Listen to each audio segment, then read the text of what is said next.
All right, good morning, everyone, and thank you for joining us for today's Greenhouse Gas Coordination Working Group. It's our Working Group 7. My name is Isabella Nicosia, representing ISO Stakeholder Affairs, and I will also be your facilitator today. Before we get started, I just want to make you all aware that the slides that we'll be discussing have been posted to the Greenhouse Gas Coordination Working Group webpage, and you can get to that page by going to CAISO.com. And then on that main page, you'll see the Stand Form tab. Underneath that tab, you'll see Policy Initiatives. If you click that, it'll take you out to our main Policy Initiative landing page. And then if you scroll down about halfway down the page, you'll see Greenhouse Gas Coordination. And then the slides are one of the very first items posted there to that page. Just a few housekeeping reminders before we get started. This call is being recorded. The recording is for informational and convenience purposes only, so any related transcription should not be reprinted without the ISO's permission. And then these collaborative working groups are intended to stimulate open dialogue and engage different perspectives. And while we always welcome comments and feedback and questions, just a reminder to please keep those professional and respectful. We will be pausing for questions and comments throughout the call today. So if you connected to audio through your computer or use the Call Me option in WebEx, you can raise your hand by using the raise hand icon, which is located at the bottom of your screen. If you dialed in separately to the conference outside of WebEx, you'll need to press #2 to raise your hand. And then just a reminder for everyone joining us today to please remember to state your name and affiliation before making your comment or asking your question, just so we know who the comment or question is coming from. And then you can also send your chat or your question through the chat to all panelists. So we'll be keeping an eye on that today as well. And then just a reminder for everyone on the call today that commissioners and advisors from state public utility commissions may be in attendance. All right, our agenda for today. So first, we're going to go over some of the GHG Coordination Working Group updates. And then Sylvie has a introduction to Evergreen trainings for us. So we'll talk a little bit more about that later this morning. And then we'll get into some details surrounding problem statement sponsorship. I know there was a request to go over exactly what being a problem statement sponsor or co-sponsor means. So we'll dedicate some time today to talk about that.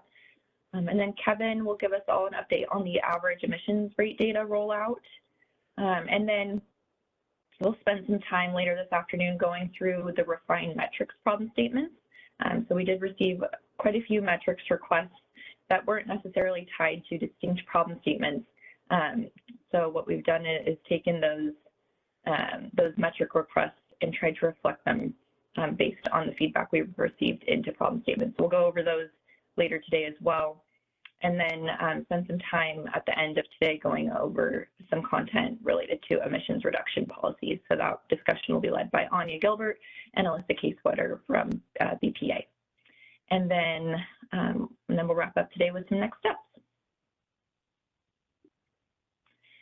So working group progress to date, this is just a graphic to show kind of where we are in the working group process. So we're here in the problem statement space, getting into the assessment as well. All right, so I'll pause there just to see if there are any questions before moving into the working group updates today.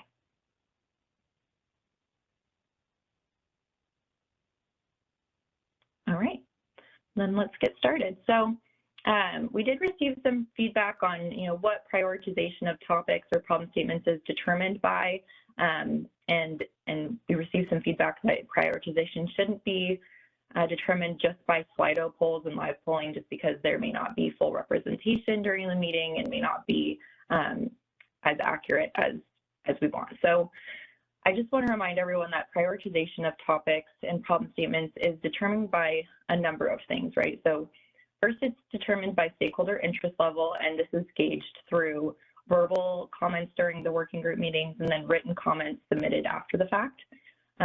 It's determined by survey responses, whether or not there's a problem statement sponsor or co-sponsor. And then live polling is really just a way for us to get a pulse check on an issue during the meeting. So by no means is it the kind of be-all, end-all of prioritization. It's really just a one factor in how we determine prioritization. It's really just to get that pulse check. And then also the prioritization is determined by whether or not the problem statement is ready or if it still needs to be iterated on and refined. And then lastly, ISO staff bandwidth. So any questions there on prioritization? Okay. All right, so our second working group update, we also received feedback to consolidate problem statements 1 through 3.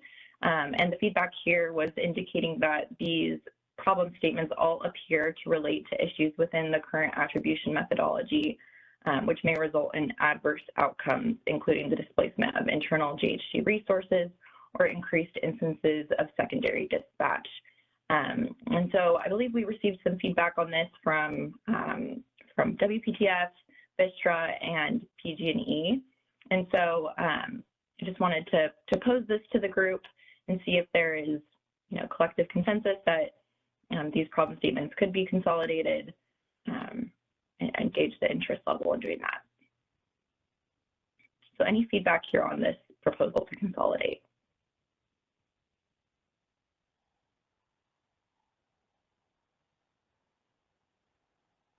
Okay. All right, and then our last working group update is this proposal to form 2 work streams. So our goal with this is really to keep the working group discussions themselves focused on substantive discussions around the distinct problem statements and move that kind of level setting, deep dive education piece over into an evergreen training platform. And Sylvia's going to talk about this a little bit here in a few minutes. But really the idea here would be to, again, move that level setting discussion over to a training that working group participants could access on their own time outside of the working group. So they would be pre-recorded trainings that we would post to the working group webpage. And they would focus on specific issues related to problem statements and allow working group participants to get that extra background that they need if they need it prior to getting to those substantive discussions during the working group themselves. So the goal here would be to make the evergreen trainings available prior to the point where we get to those substantive discussions on the actual problem statements to give everyone time to review the material if they need, and then we would also provide some time during the working group discussion for participants to ask any questions on the trainings. So any feedback there on this proposal to move that education piece to these pre-recorded trainings and then leave the substantive problem statement discussions in the group?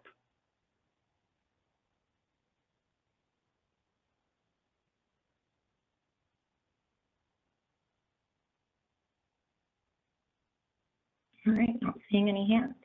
Well, then I'm going to turn things over to Sylvie, and she'll dive into this idea of evergreen training a little bit more. So Sylvie, go ahead. Thanks, Isabella.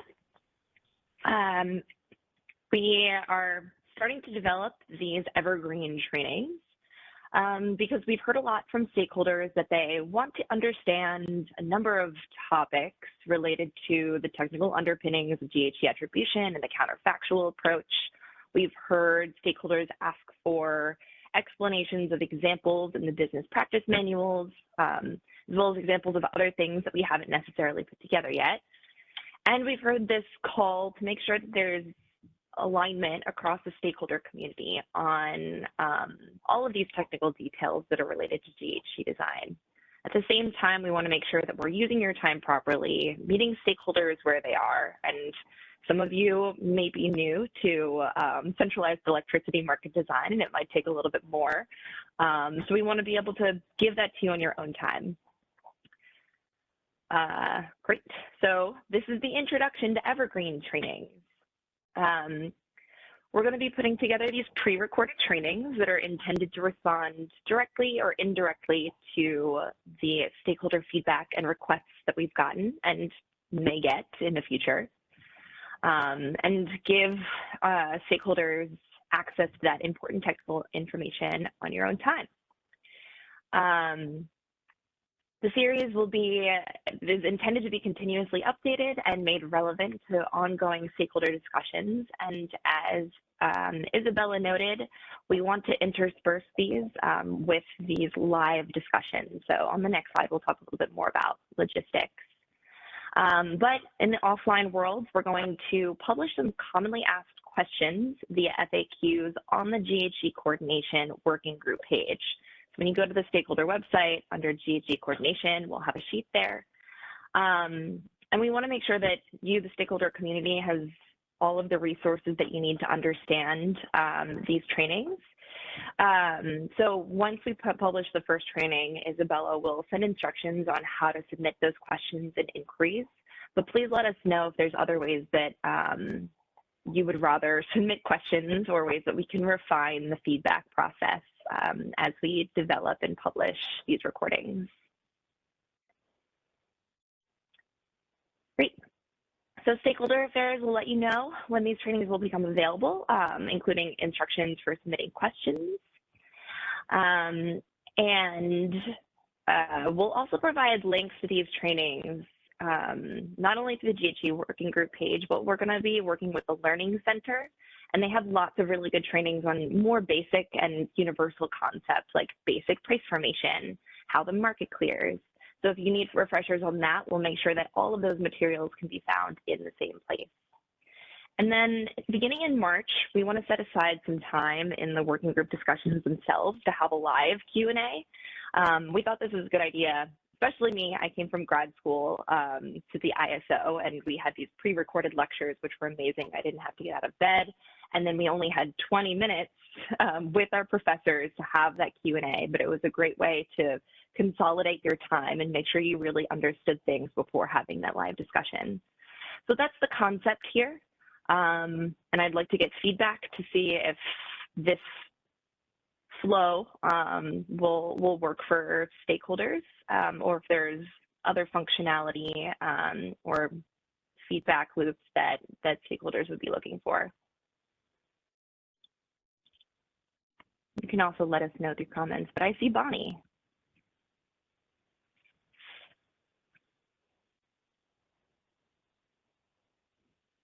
I'm very much in favor of the effort, and I think it'll be very helpful for stakeholders. I know I from time to time think, oh gosh, I've forgotten how that aspect of the market works, and I think it'll be great to have a set of resources to sort of go back and refresh even what you already know. So I think it's a wonderful idea. The challenge for you guys in particular is obviously going to be keeping it up to date, because your tariff is constantly morphing, and having it sounds like it's going to be a rather broad body of information, and keeping it in sync with the tariff, I think is gonna be a challenge, and I just encourage you to sort of try to come up with a process for making sure that happens, because the last thing you want to do, right, is push out misinformation or outdated information. Yeah, agreed. That's definitely posing the biggest challenge. We not only want to keep it up to date with existing policy and the tariff, but also what's going to be salient for these working group discussions. So I'm glad that you're keeping an eye on that. We are as well. And hopefully we'll have, once we have this go live, the form through which you can provide inquiries, we'll have a way that you, the stakeholder community, can provide suggestions or point out things that might go out of date, so we can all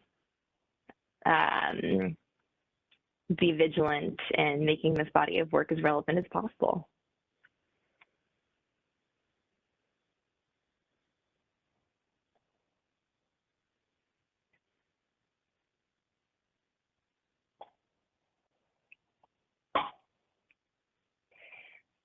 Great. So I saw Sybil's comment come through from PGP, and I think that's a good segue. noting that it's going to be a challenge to both explain how things work now, what is under current discussion, and what the design for EDAM is going to introduce.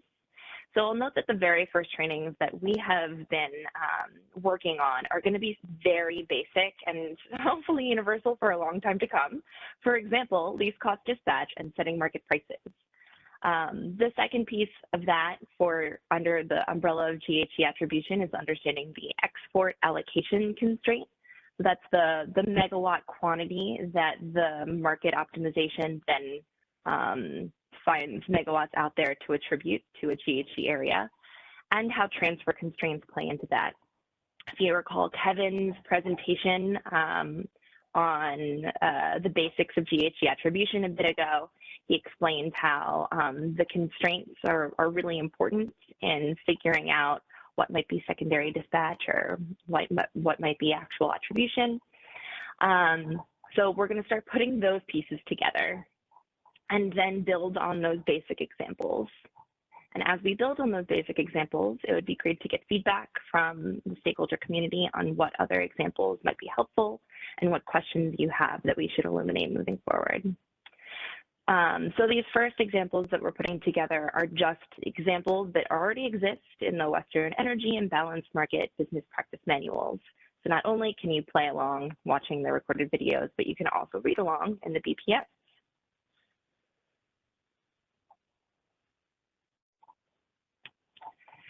And I wanted to quickly review how the goals of the Evergreen series will help support working group problem statements. We wanted these to be relevant not just to those that are interested in, say, issues surrounding secondary dispatch, but also just more broadly provide tools for each of the topics that we're thinking about. So in delving into the technical details of GHG attribution and greenhouse gas market design, we're hoping that we can help define and characterize the costs and benefits that are associated with GHG price formation. We're going to spend some time discussing the role of the GHG component of resource bids in price formation, both in the GHG area and the non-GHG area. We want to explore the interaction between two unlinked price-based GHG areas. And I haven't put these examples together yet, but I want to make sure that the way that we are explaining these examples and how the market works provides a foundation on which to continue to build our ability as a working group to understand all of these things. We want to be able to discuss the relationship between GHG shadow price and the reporting metrics that everyone has provided feedback on. And finally, we want to develop a common language on which we can start to define and characterize the costs associated with bidding constraints, which might become relevant if we look at potential models in the market for unpriced GHG policies. And at some point, it might become useful to explore the interaction between price-based and non-price-based market policy. So we'd like to build the foundation of knowledge that can help the working group move through basic examples of these.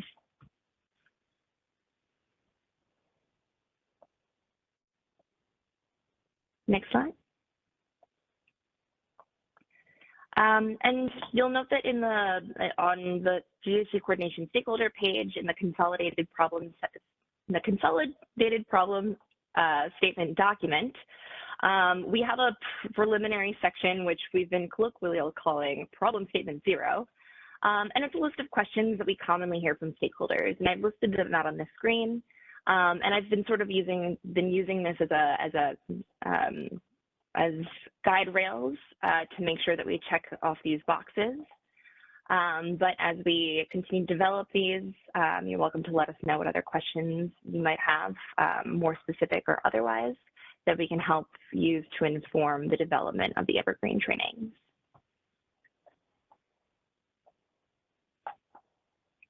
I think that's my last slide. Next slide. There we go. So that's it from me. Sounds like there's positive reception to this idea. So in the next couple of weeks, you'll get, oh, I see Claire.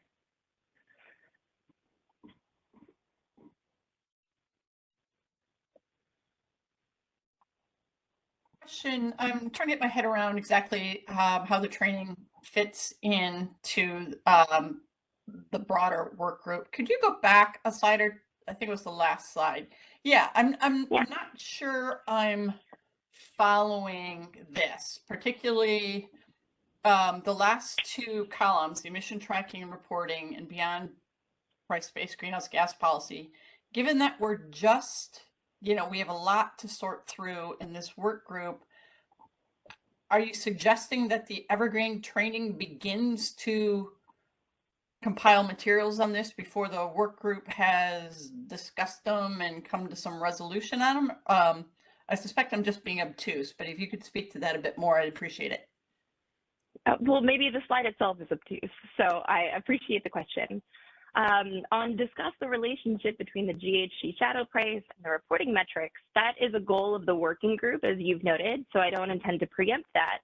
Instead, I want to make sure that the Evergreen trainings provide sufficient technical information for stakeholders to understand what the GHG shadow price is, so that we can talk with the same language about what that is compared to other reporting metrics that stakeholders are interested in. And then in beyond price-based GHG policy, the first one I have on there is define and characterize the costs associated with bidding constraints. So there's been a model floating around of a market-based design that the working groups haven't fully vetted, I haven't fully vetted, but before we get there, in order to understand market-based designs generally, it would be good to have a foundation of knowledge across the working group participants with which we can understand different proposals. Part of that proposal might be a bidding constraint, and part of understanding the implications of that bidding constraint might come from just basic understanding of these examples. And then exploring the interaction between price-based and non-price-based market policy. That's another thing that we've heard from the working groups is something that's really important. And again, building blocks to understanding that interaction might just come from the basic understanding of how the market does attribution, how it prioritizes attribution from different GHG areas, and how the price affects that. So I'm looking to just use like simple examples of existing GHG policy from which stakeholders can get that basic knowledge and have fluency once we start these more complicated topics.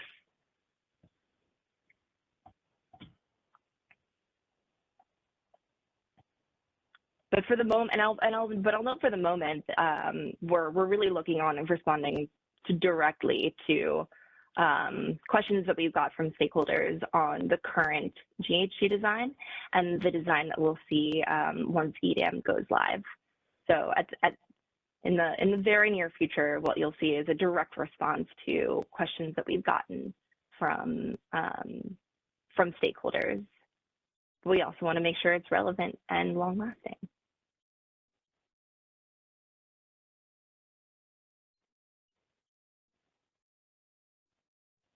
I saw that Claire muted herself again, so hopefully that was good explanation, but let me know if that's not true. Yeah, thanks, Sylvie. And just a reminder, if anyone has questions, you can raise your hand by selecting the raise hand icon at the bottom of your screen. All right, well, thank you, Sylvie. All right. Now let's move into the discussion on problem statement sponsorship. So the first time we kind of brought this up was the last working group in January.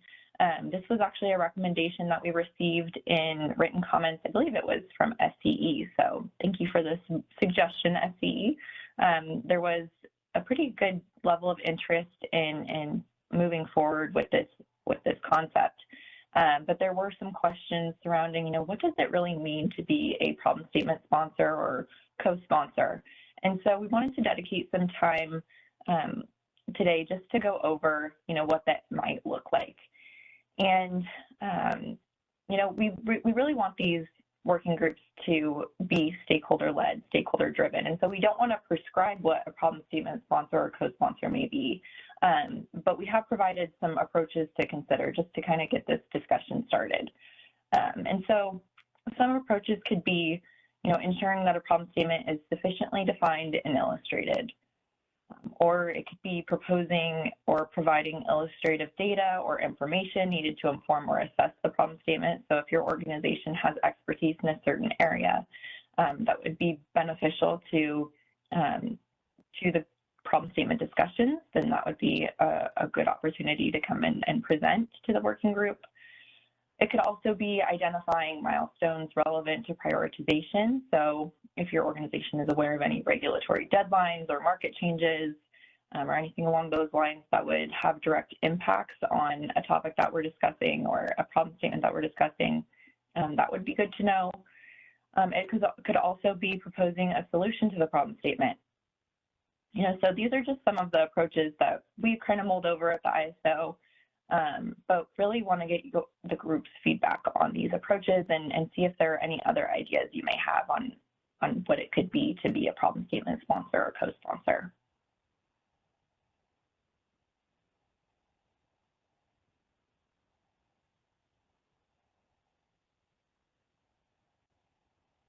I see Claire and Jessica, so let's start with Claire. Yeah, thank you. Just a question about your last bullet about how the ISO can support. And I know that you reached out to WPTS about the possibility of sponsoring a problem statement, which we are considering. But part of our consideration is whether and to what extent you would be able to provide some additional analysis if we identify that as useful. So any more you can give me on that would be helpful. Thank you. Yeah, I think the approach that we've been taking there is, as long as the analysis would be tied to a problem statement, we'd be open to helping support that to the extent we could. And Kevin Head is on the line too, and he might be able to provide some additional information there. But I think we'd like to support problem statements to the extent that we could.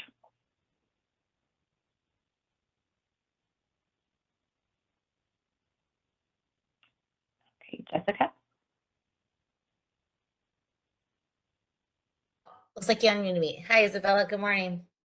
Yeah, I just wanted to say, I think this is a creative way. Kudos to you guys. I think it's a creative way to create ownership among the stakeholders within the limitations that you have in your governance model. So I appreciate that. I hope that if someone is an owner or a sponsor of a problem statement, that sort of ownership is still shared among stakeholders, and that person or entity or group is not responsible solely for kind of carrying the water on issues. So just be really interested to see how this plays out, and appreciate this effort to really come up with something creative to let stakeholders drive the process. Yeah, thanks for that feedback, Jessica. And yeah, we share that same kind of concern and making sure that things stay inclusive and transparent. And so we would like those discussions to take place in the working group to the extent possible. And if there had to be offline conversations, we really want to bring, summary of those conversations to the working groups to remain transparent. And then I will also note that we reached out to WPTF to become a problem statement sponsor because there was some level of interest indicated during the January working group. And so we just wanted to see if there was still that interest. But if you are interested in becoming a problem statement sponsor, please reach out to us or voice it during the working group themselves. We're really open to all who would want to be a sponsor or co-sponsor.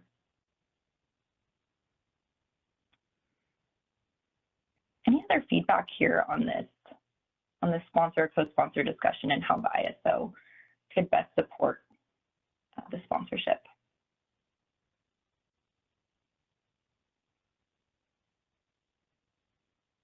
All right, and then I'll just share some sponsor, co-sponsor volunteers that we've received so far. So as I noted during the working group update section, there was some interest in consolidating problem statements 1 through 3, and Vistra indicated in their written comments that they would be interested in kind of leading this effort or supporting the effort. There was also interest from PG&E to sponsor problem statement 1. Right now, we do not have a sponsor or co-sponsor for problem statements 4 or 5. So again, if there's any interest among your organization to sponsor either of those problem statements or become a co-sponsor for any of the others, please reach out to us or indicate it in your written comments. And then for problem statement 6, which is the metrics problem statement, there was interest from PGE and WRA. WRA's interest and PGE's interest, I think, was more along the lines of co-sponsoring, and then same for problem statement 7, which focuses on those emission reduction policies, which we'll start to discuss later today, and then have some more in-depth discussions during the March working group.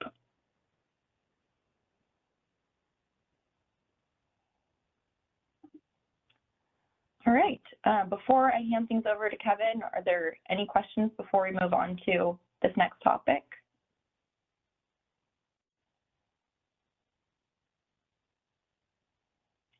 All right, then take it away, Kevin. Thanks, Isabella. Am I coming through clearly? Can you hear me? Thumbs up, thumbs down. Yep. Yep. Okay, cool. All right, thanks. Hey, everyone. Kevin Head, I'm in the market analysis group at the ISO, and just doing a quick snapshot of where we are at with this average emissions rate metric. So if you wouldn't mind going to the next slide, please. So over the past few months, we've discussed our intention to publish this average emissions rate metric. We did publish an example average emissions rate data set using some 2022 values. And just recently, like right before this meeting, we posted some 2023 average emissions rate data as well. We put it on the reports and bulletins website, which is just a section of the ISO's website, rather than being on the stakeholder initiative website, because this is going to be an ongoing process. We're going to publish this data on a monthly basis going forward. The data that's on the reports and bulletins website right now is just annual data broken out by hour, but going forward, we'll be able to provide this on a more timely basis each month. Just a reminder, so the methodology that we used, if you wouldn't mind going to the next slide, was based on some initial methodology that we had discussed in a previous working group, and that's explained here, and it's also included in that file. We, in the next slide, talk about kind of future plans. So we do plan on exploring different permutations of the average emissions rate metric and publishing those on the website. Could you go to the next slide, please? So we are planning on publishing some additional permutations of the metric beyond just those this single permutation that we published. For example, maybe publishing it by fuel type, or just looking at schedules relative to the base schedule. But we didn't want to let discussions about the other permutations to hold us back from posting what we already feel that we can publish now. So that 2022 and 2023 data is up on the website. We will continue to have discussions about these other permutations that we heard from stakeholders that they'd like to see. But at this point, we just weren't ready to publish the data. So we'll continue those discussions and give you guys an update when we have an update to give. But in the meantime, please feel free to take a look at that information and let us know if you have any questions. Yeah, that's everything on the average emissions rate. But I do see some hands popping up. So Isabella, do you want to call on folks? Or I can do it. Yeah, let's go to Stuart Kelly. Okay.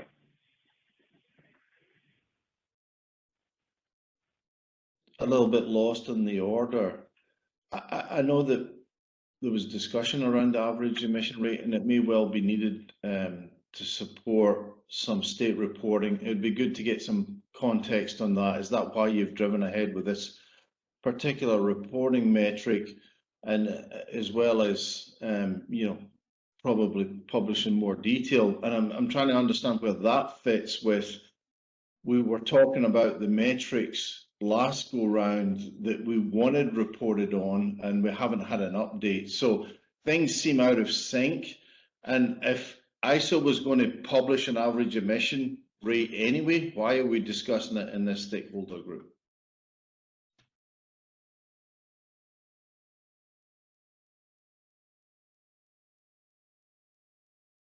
Kevin, I think you're on mute. Thanks, Isabella. Thanks, Stuart. A couple of embedded questions in there. So the last question, which was why are we discussing it in this stakeholder working group? Well, we had already kind of previously discussed the average emissions rate methodology in this venue. So I wanted to just close the loop by sharing with you folks that we are planning on publishing that average emissions rate metric, you know, on an ongoing basis, just to kind of close that loop. In terms of other data analysis needs that we heard in previous working groups, we're actually, the next set of slides are going to be talking about some problem statements that will help us think through what kind of metrics we want to publish. So that conversation is not over. I'm just trying to close out the conversation on this existing average emissions rate, at least insofar as it's we're publishing it just using that initial metric methodology that we discussed. But I do expect that we will have future conversations about the different permutations of an average emissions rate based on fuel type relative to base schedule, basically iterating on the individual kind of examples of included, excluded that's shown on the slide here. Does that make sense to you, Stuart? Not fully. I'm trying to understand why CAISO published. I know we considered, or it was thrown out as one of the things that we could look at. So what I'm trying to find out is, why has ISO published the average emission rate now? Is that supporting some state reporting or something? Because I saw it as part of the overall basket of metrics that this working group was looking at. I don't know how useful it is necessarily. I know we can publish it, but what is it tied to, and why is it getting published now, number one? And then when I think about the other reporting, I don't necessarily think it needs to be tied to a problem statement per se.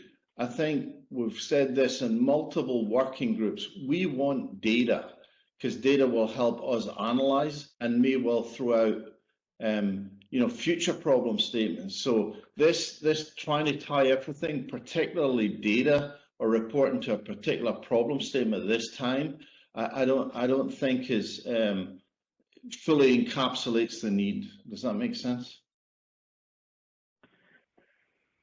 I understand your points.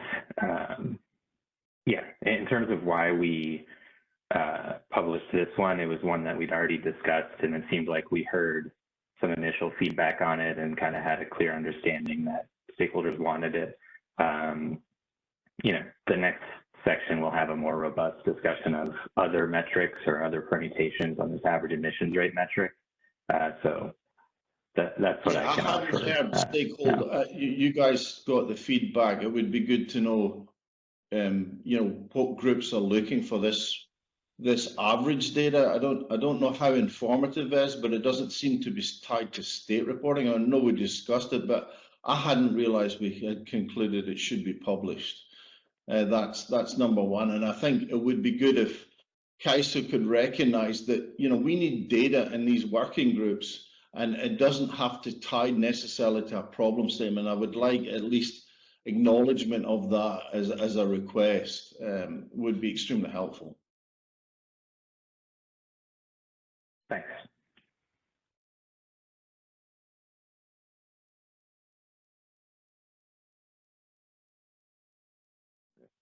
Isabella, do you, yeah, go ahead.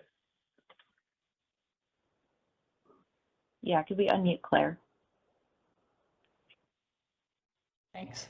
I appreciate this. And I have some of the same concerns as Stuart. I guess I do see value in an average emission rate metric. And I think the biggest value I see right now is kind of proof of concept. I think a number of us recognize that the static default emission factor that's used under a number of state reporting programs is very old. It's not appropriate, and I think it's useful to show as a proof of concept that the CAISO is able to develop better data and better emission factors to the extent that those may be used by state programs. So I do see some value, and I don't have any concern with you publishing it now.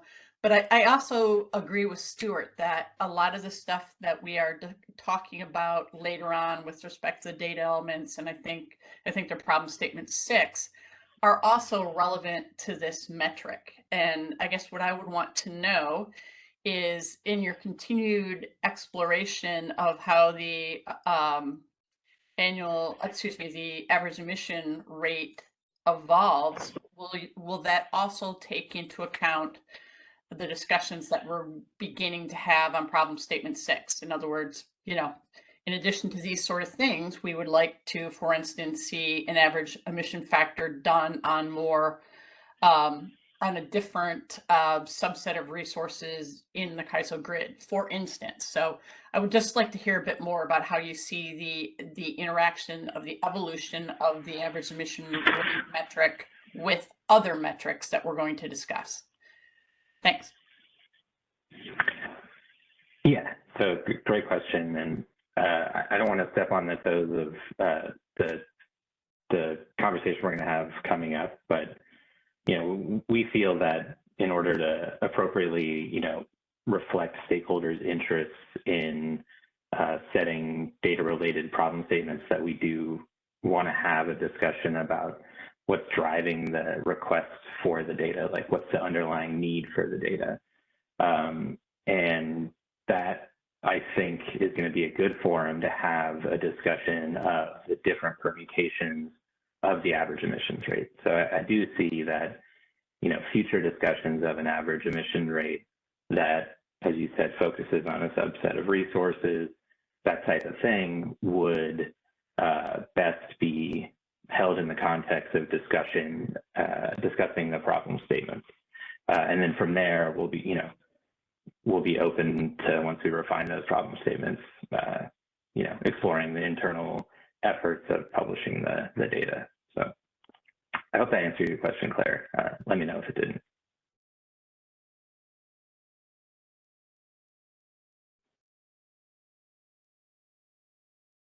All right, let's go to Todd Ryan.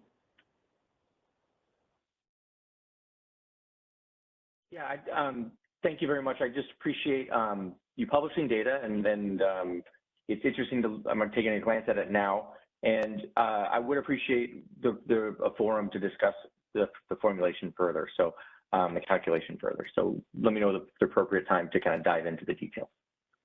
Thanks again.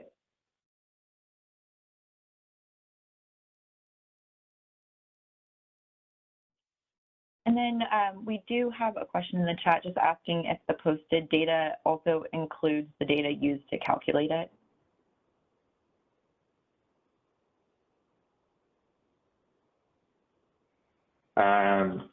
Maybe I'm not understanding the question. Can you say it again?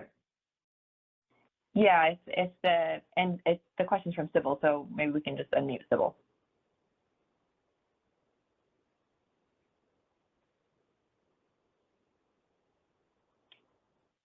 I didn't click the link yet and dive into this, but it sounds like there's a thirst for the underlying data that was used to generate the calculation. And I was just wondering if that's also included in there, or if this is just sort of the final result of this analysis, because certainly understand the value of going through the exercise to see, you know, how this data can be collected and reported on, to the extent that the details of the calculation and how to make that most appropriate is still up for discussion. At least the data gathering exercise and helping participants to see what data is available in what format, where it can come from, how public it is still a helpful part of the exercise. So I was just wondering if these underlying pieces that were used to do the calculation will also be published in some form. Thanks. Gotcha. Yeah. So the data is effectively our market results summarized by hour, and then we apply some emissions rate data and you know, summarize it on an hourly basis. We summarized it because we didn't want to publish you know, commercially sensitive information that would be, you know, individual resource schedules and individual resource emission rate data and heat rate data also.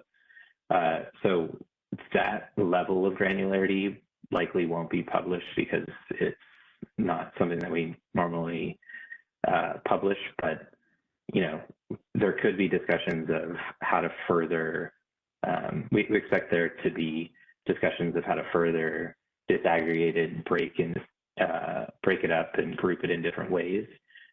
So to some extent, yes, we can continue that discussion as looking at it on a different, you know, level, but I don't think that the fundamental like basis of the data can be published because it's, you know, market sensitive information.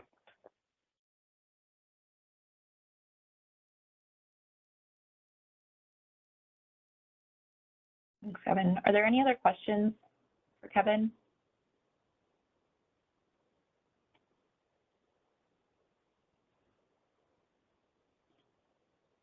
Okay, I'm not seeing any. All right, well, thanks for the update, Kevin. Thanks, everyone. All right, now we are going to get into the discussion on problem statements derived from stakeholder requested GHG metrics.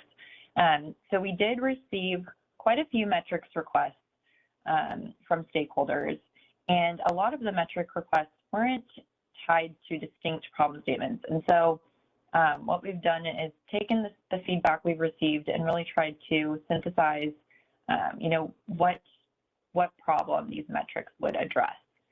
And before we dive into these, you know, I do want to emphasize that these are draft problem statements that represent a synthesis of stakeholder feedback and suggestions received to date. And these are really intended to serve as a starting point for discussion and policy development, but we absolutely encourage stakeholders to iterate on, edit, or provide alternative perspectives. So if we've missed the mark with these statements, we want you to voice that to us and provide alternative perspectives and even edits to the statements. We also want you to help illustrate the size and scope of the problems described through data or experience, and suggest alternative metrics or solutions, you know, given that not all metrics suggested may be feasible to develop. But wanted to set the stage before we move into this problem statement discussion. All right, so let's move into the first two statements we've synthesized here. So problem statement 6A, entities with annual reporting obligations associated with emissions reduction targets require reporting of total emissions to serve load. And what I'll do is I'll read these statements and then I'll pause to get feedback from the group. So let me pause there and see you know, if there's feedback on this statement that was synthesized here, and if it's an accurate representation.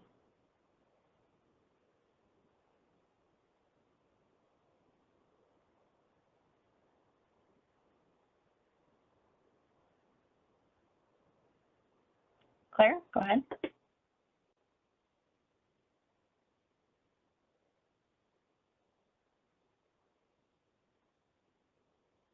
Can we unmute Claire? Thanks. Little unclear in process. Are you hoping to edit on the fly?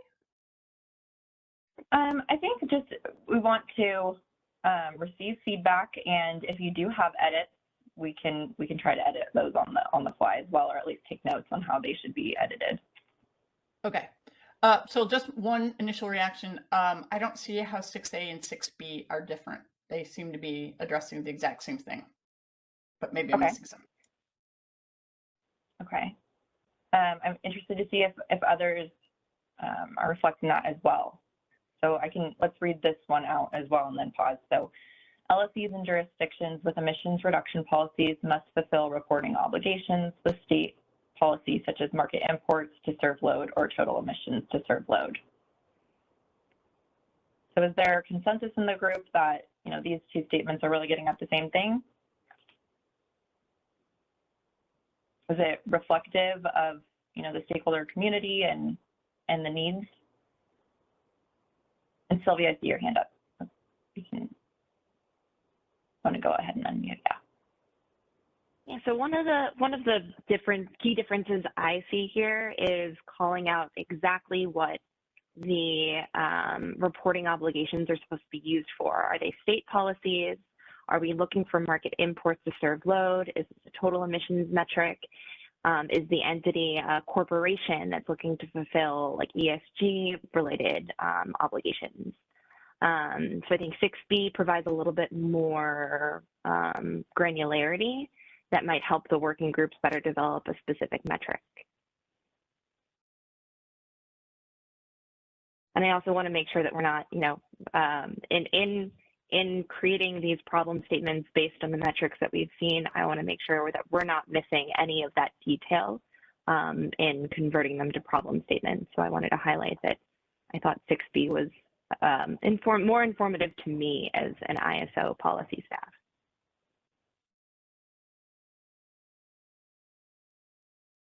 Yeah, thanks, Sylvie.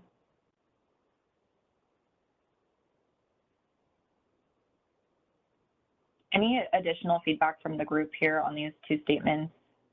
Maybe if you're seeing differences in the statements, or if you feel that they're addressing the same concepts. Yeah, Jessica, go ahead.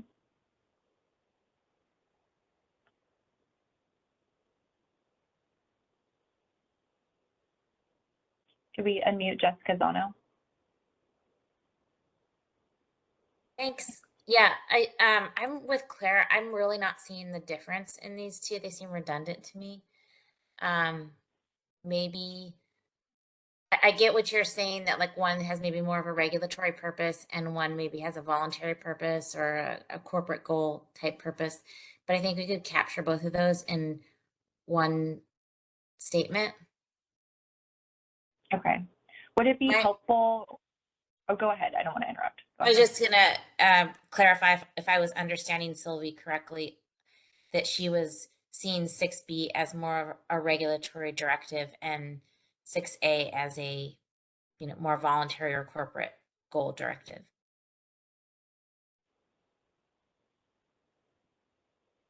Yeah, go ahead, Sylvie.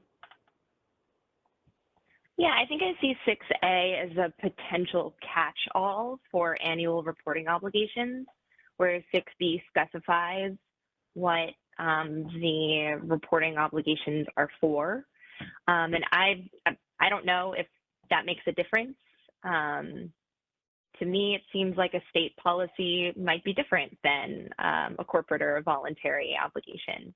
So I guess I'll just throw it back to stakeholders as to whether or not it would be appropriate to group them into the same category, or if the same metric could be used across a variety of different reporting areas, or if we need to make it more granular.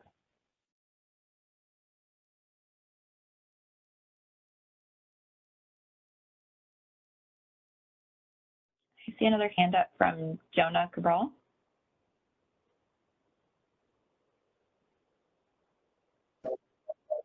Portland General Electric.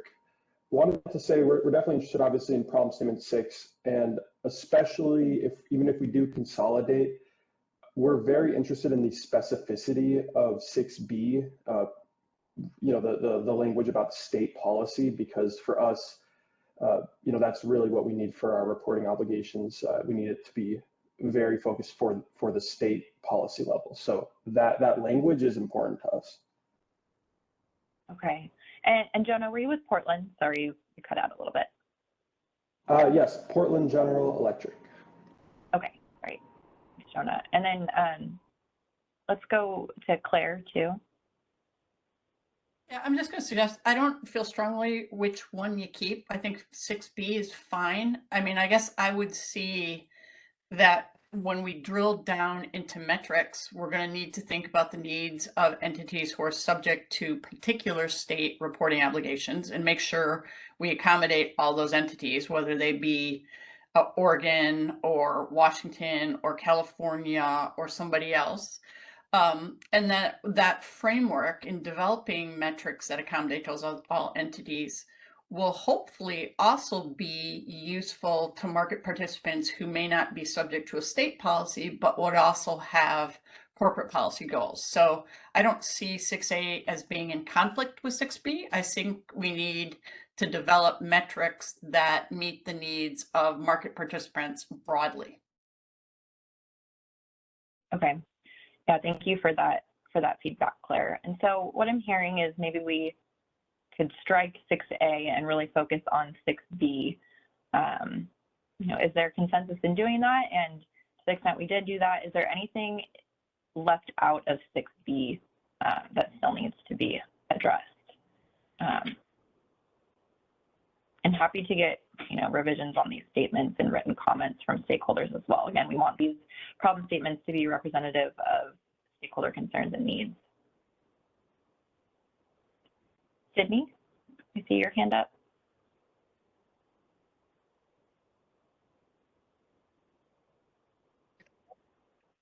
Oh, am I coming through okay? Yes. Hi. Okay, great. The only thing I'm thinking of when combining the two is I know that 6A has the use of targets, the word targets. And in 6B, I know it does say, reporting obligations with state policy, but if we combine, it could just be helpful to add, obligations with state policy, including meeting emission reduction targets or something like that, just to have kind of both of them in one statement. Okay. Thanks for that feedback.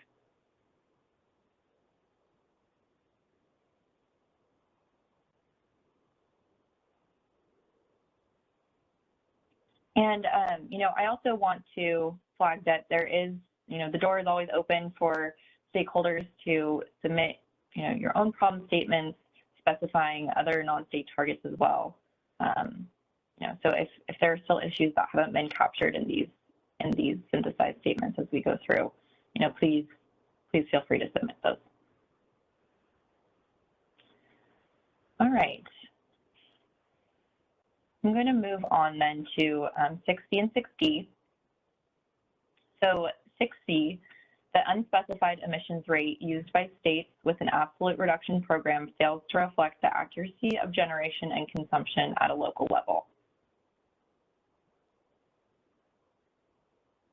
Any feedback here on this statement? Yep, Claire, let's go ahead and unmute Claire's line. I'd suggest you strike it. I completely agree with it, but it's not CAISO's decision or our decision. I think it's a state policy decision. And as I reflected earlier, I think developing better metrics, including the average emission metric, will provide the data that would enable states to take a determination that we can develop a better metric than the current unspecified emission rate. Okay, thanks, Claire. Is there other feedback from the group to strike this as well? Anya, go ahead. Support for that recommendation in that, this is outside of the CAISO's jurisdiction. So it looks like there's some other hands up that support that recommendation. Yeah, thanks, Anya. And I saw a hand go up and then go down. So is there other feedback on this?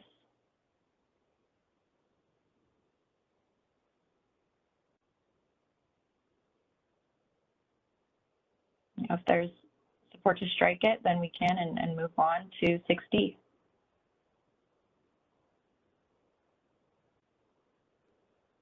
Okay. So, oh, another hand from Claire. Go ahead. No, go ahead if you want to say anything on 6D before I chime in again. I'm sure.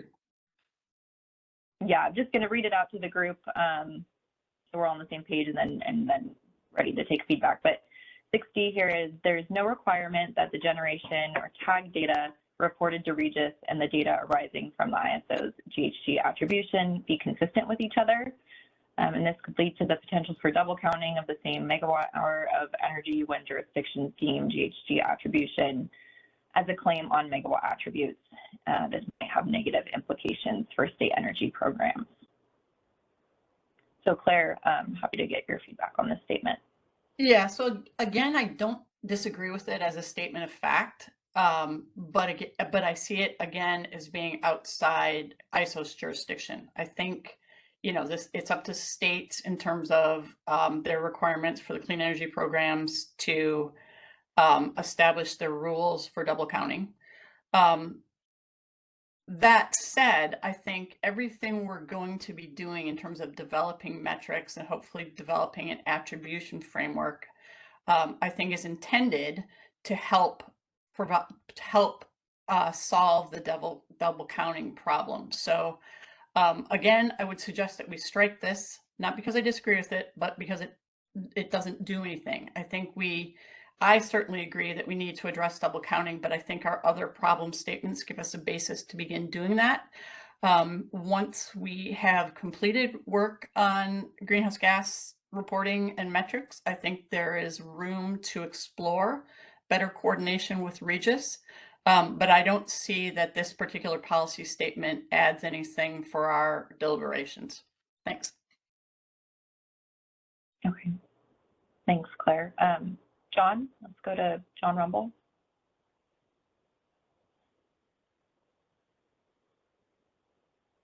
I don't disagree with Claire in terms of sort of 6C and 6D being outside of the scope of the effort, or not even of the effort, but outside of the sort of ability of CAISO to remedy. But I think there is value to identifying where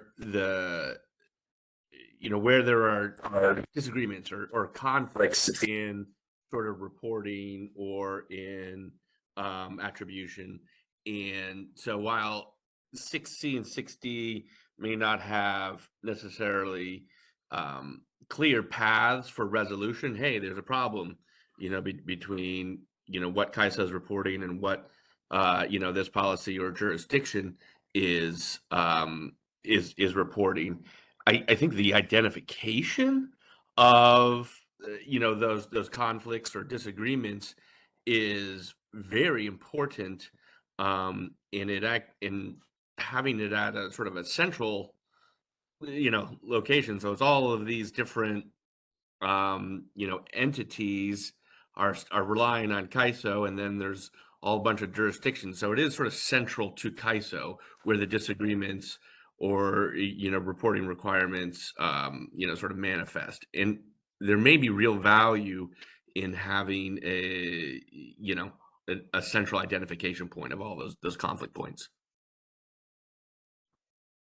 Okay. Thanks for your feedback, John. Todd, I see your hand up. Yes, can you hear me? Yes. Yeah, this is Todd Jones from CRS. Thanks. I agree. It is within CAISO's jurisdiction to coordinate with Regis to identify Regis generation that's been attributed in the market. Regis can tag generation, and then the states can decide whether using those RECs is double counting, what to do with their programs. So I don't think 6D is making policy decisions for states. It's just data and coordinating different attribution systems to identify generation that states can then use that data to make decisions about their own programs. So I agree with John. Thank you. Okay. So to the extent that 6D would really focus on that coordination piece, is there more comfortability in leaving this as a problem statement, or is there, strong opinions to still strike?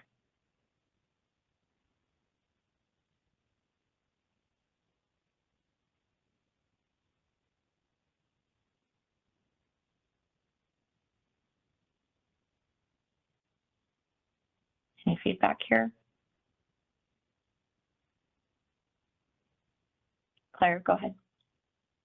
Yeah, I'm more comfortable with it if it focuses on the coordination, because again, I don't see that the requirement comes from CAISO, nor does it come from Regis. What it really comes from is states. So I guess I'd be more comfortable with it if said something like there's no mechanism for coordination of data between Regis and ISO. Yeah, I'm having difficulty editing it on the fly, but I'm wondering if we could go in that direction. Okay. All right. So what I'm hearing from the group is really focusing on that coordination piece. So Jessica, I see your hand up as well. Yeah, thanks, Jessica Zano, Puget Sound Energy. And I just ask, I've been bad about this too, but if others can state their affiliation, it's helpful. Yeah, so I guess I would be fine with a coordination, a bullet capturing coordination too, but I also don't know that everyone would agree that this coordination is necessary or required. I think there's some individuals that think the market should not, that a renewable attribute is a separate instrument outside of the operation of the market. So I may be wording it, couching the statement in the context of if a state determines such coordination is required or something along those lines, that there is no mechanism for that. Okay, thanks, Jessica. And Jessica and Claire, I encourage you to submit your edits in your written comments too, so that we're fully capturing the stakeholder community accurately.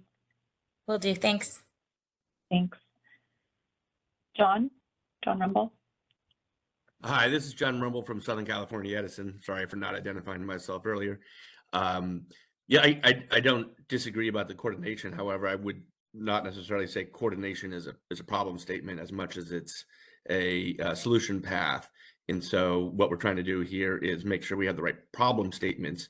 And that's where, and we'll submit comments along these lines to the extent that there is disagreement or sort of conflict between data reported to Regis or data arising and data arising from the ISO's GHG attribution.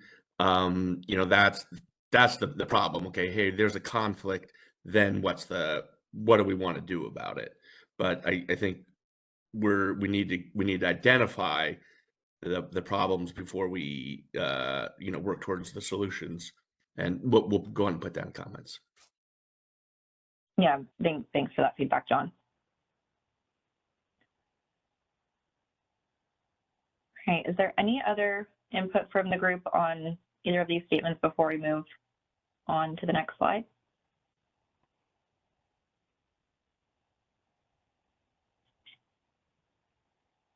All right, well, good discussion there. Appreciate everyone's participation and engagement. All right, so 6E, entities in jurisdictions that fulfill compliance obligations through retail claims may not cover 100% of their real-time load obligation with owned or contracted power.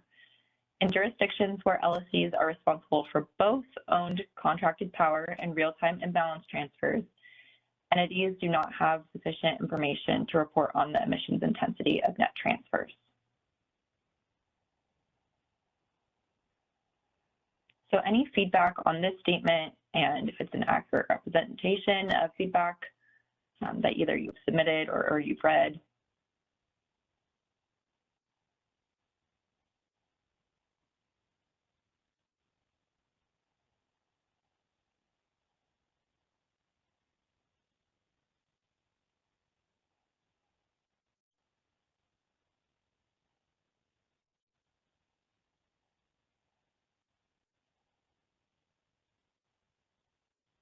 So, okay, Jessica.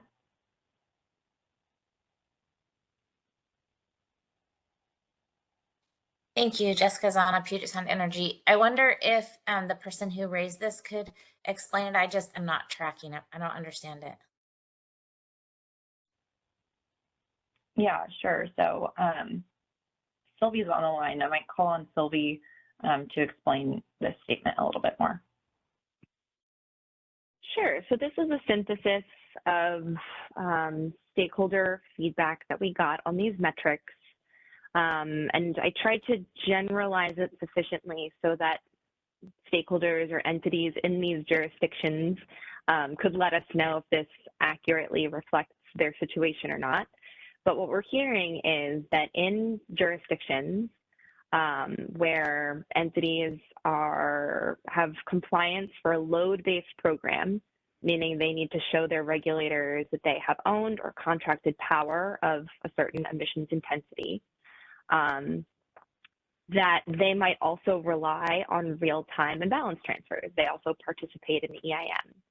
And in jurisdictions where their regulators say they're responsible for both those retail claims as well as any market participation, they obviously know what their retail claims are and what their owned power is, but they might not have sufficient information on the emissions intensity of the transfers they're getting from the market to fulfill those reporting obligations.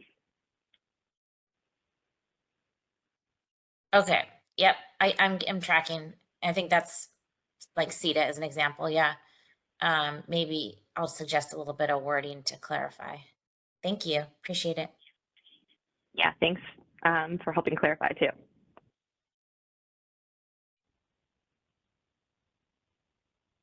Any other feedback from the group on 6E?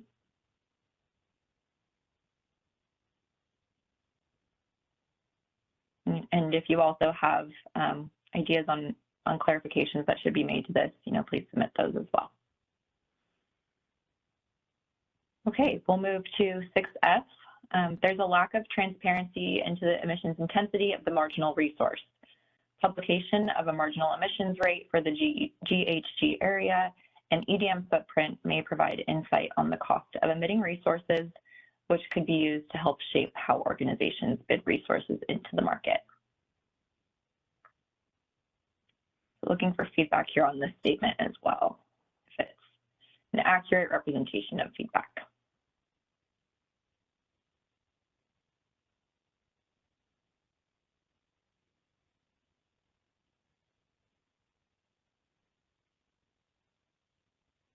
And if not, open to suggestions on how to make it more accurate.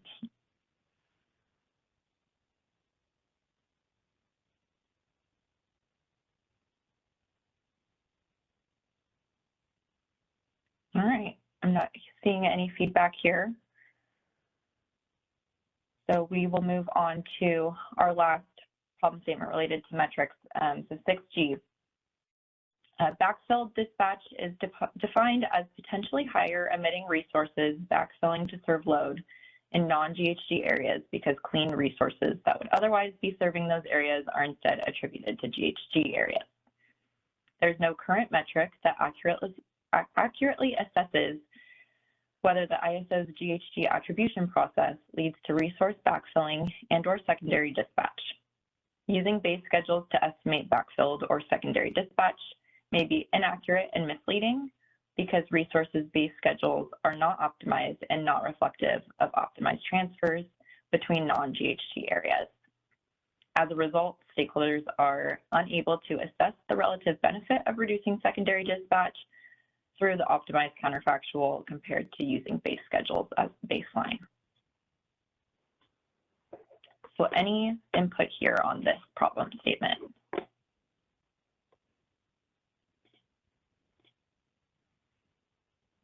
Claire, go ahead. Just a question, make sure we're understanding this correctly. These particular metrics seem related to problem statement 1 and 4. And so I just wanted to clarify, is the intent here both to develop metrics that will help us with addressing problem statement 1 and 4, as well as providing metrics for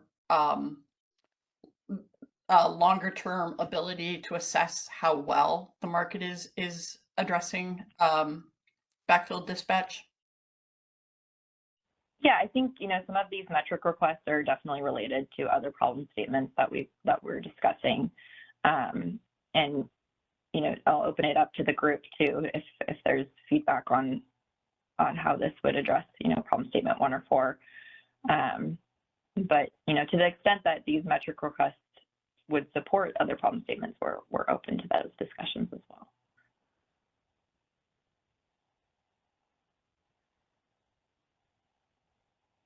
And then, another piece of feedback we received is that, the ISO doesn't publish metrics that show the cost of GHG to end-use customers to demonstrate the cost of environmental policies. And I'm wondering if this problem statement here, if we could identify backfilling resources, would the cost to those end-use customers become clearer? Or is the cost to end users a problem statement that needs to stand alone?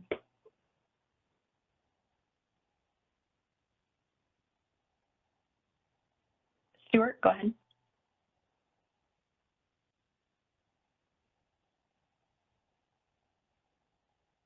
A problem statement that has the cost to end users, end customers, as a standalone statement, so there's no confusion. That's a particularly helpful comment, Anastasia. Thank you. Okay. Thanks, Stuart. So this was the last metrics-driven problem statement that we synthesized. And so I want to open it up to the group too, to see if there are any other problem statements you'd like to propose that haven't been captured through the statements we've gone through. And if you're not prepared to share those now, please feel free to submit those through your written comments as well once you've had some time to mull it over. But we are open to receiving your proposed statements and refinements to these problem statements, just to make sure we're fully capturing the stakeholder community and the needs.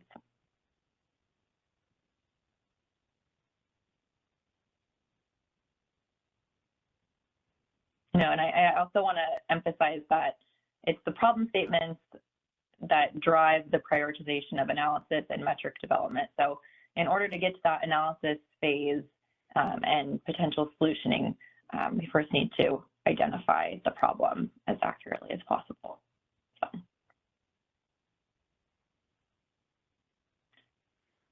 Okay, well, good discussion on this section. I really appreciate your feedback and look forward to your written comments on these as well. But at this point, I'd like to turn things over to Anya and Alyssa from EPA, and we'll get started on some discussion on the emissions reduction policies. Okay, great. Just as a quick audio check, are you able to hear me? Yep, I can hear you. Okay, great. Well, let's go ahead and get started and move to the next slide. So to kick things off, this segment is really intended to be responsive to stakeholder identified problem statements that have requested that the ISO's market help reflect or help facilitate meeting climate policies that are not based on a price. And this matters because without the ability to reflect these policies in the market, it can mean that market participation, which has been shown through the WEIM benefits study to have environmental benefits overall through avoided curtailment, can result in a state or utility exceeding their non-priced based GHG targets. Again, this is due to the fact that the market doesn't have a way to reflect those climate policies that aren't based on a price, but that doesn't mean that the status quo has to remain. We're very interested in exploring if or how the market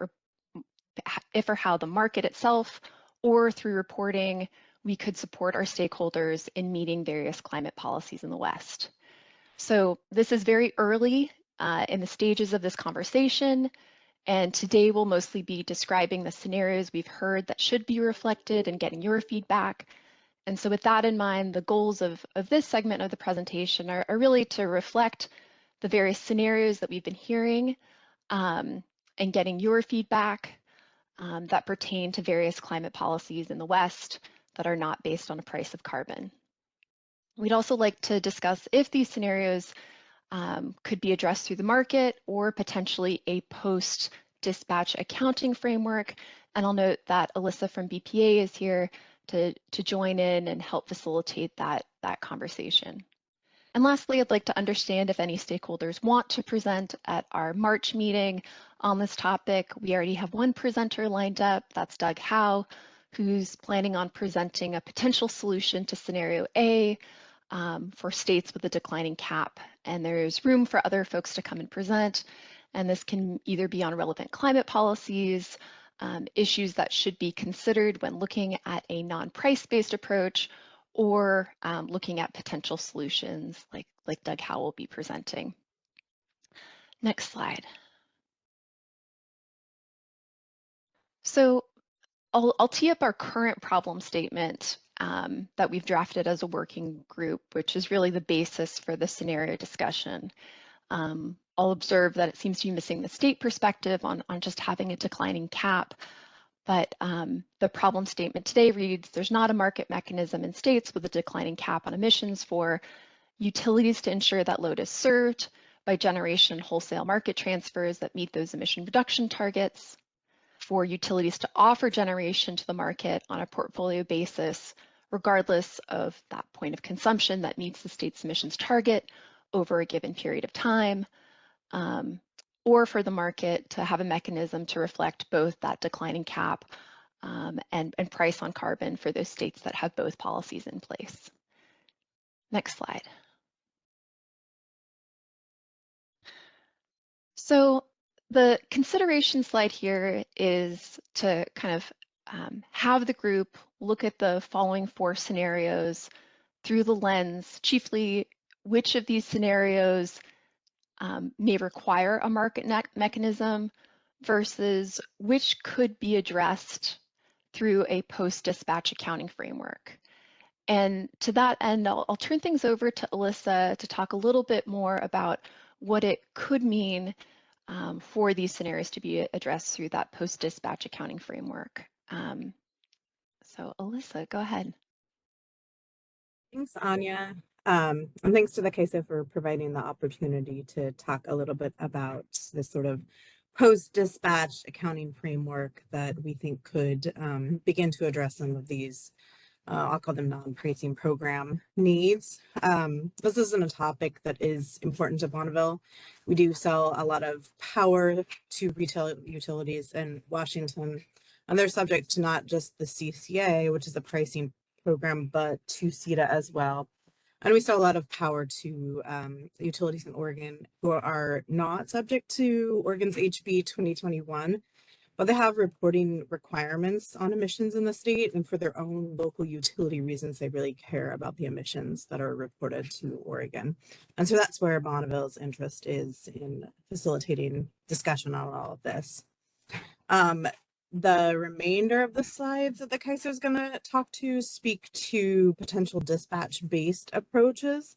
I think as I think about it, it's really challenging, and hopefully many, if not all of us are aware of that, to develop a dispatch-based solution just from working through, our experience working through the approaches for California's cap and trade program. There's a lot of trade-offs involved in that. It has impacts to market efficiencies and potentially adds cost. And I think there's a lot of opportunities within those dispatch-based approaches to create winners and losers. So before we move on to talking about dispatch-based approaches, I thought I wanted to get some conversation around what it would look like to prioritize developing a sort of post-dispatch, I'm going to call it an accounting framework. And then once that's established, we could assess if a dispatch-based solution are needed on top of that accounting framework. And so what I mean by developing an accounting framework is developing a method for what resources and emissions are assigned to entities participating in the market.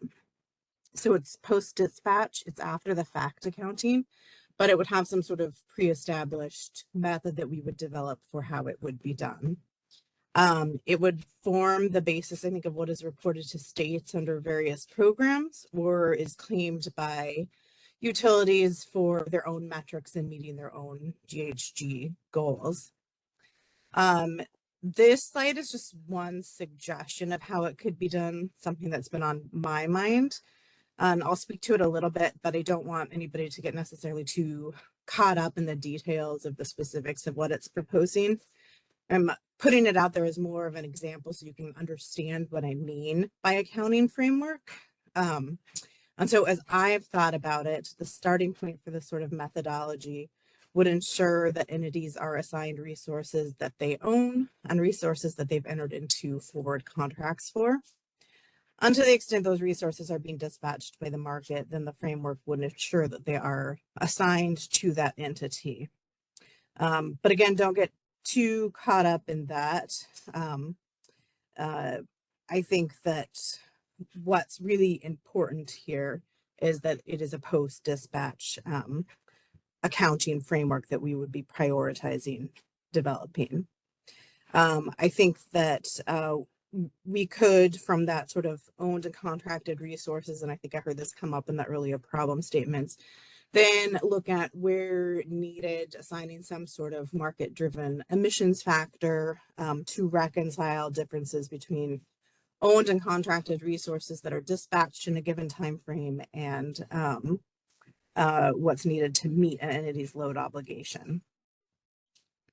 So I think I'm looking more for feedback, not on that particular methodology, though it's a starting point for conversation, but on really whether it makes sense to prioritize developing a framework for accounting over a dispatch-based approach. And I think one more thing that I wanted to speak to before I hand it back to Anya is that, you know, I'm not suggesting that this eliminates the ability for this group to explore and develop and pursue a dispatch-based solution in the future. I'm just suggesting that we're prioritizing developing an accounting framework first.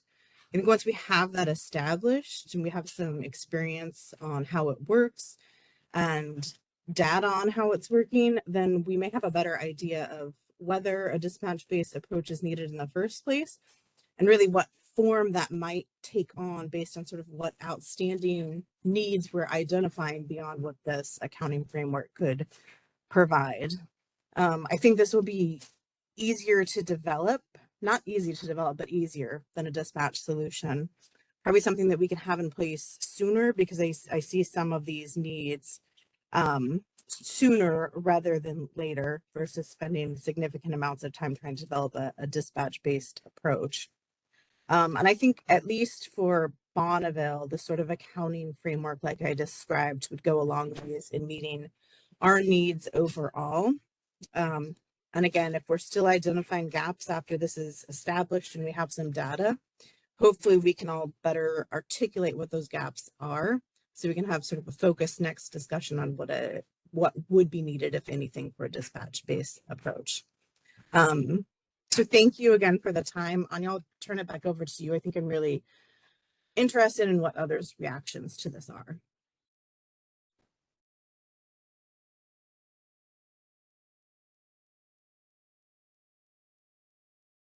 Thanks so much, Alyssa. And, you know, I think that I just want to thank you for coming and sharing this. I know we've kind of had some discussions around what a market-based approach could be. So I am really interested in, you know, from stakeholders on this call, maybe if there's any initial reactions or questions about a post-dispatch accounting framework. We can also kind of walk through the 4 scenarios and come back to this at the end as well, but just wanted to kind of create that space and see if there are any reactions or questions at this point. Yeah, looks like we have a hand from Nicole.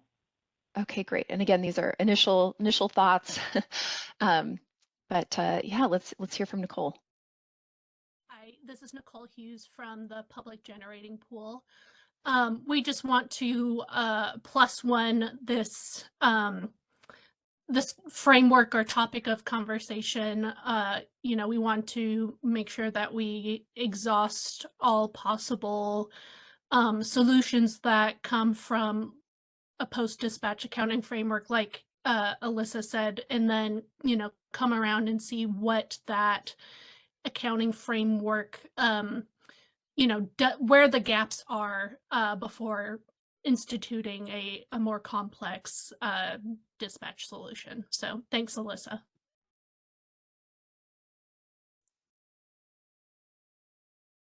We have another hand from Stuart Kelly. Yeah, I'd definitely be interested in hearing more about this particular approach. I'd certainly be interested in how imports into a particular area are dealt with or not dealt with under this construct. I wouldn't go as far to say as prioritize it, but interesting thought process, and it may indeed alleviate, you know, some other methods that may be constraint based or whatever, some of the issues that are there. So definitely interested in hearing more. Thank you.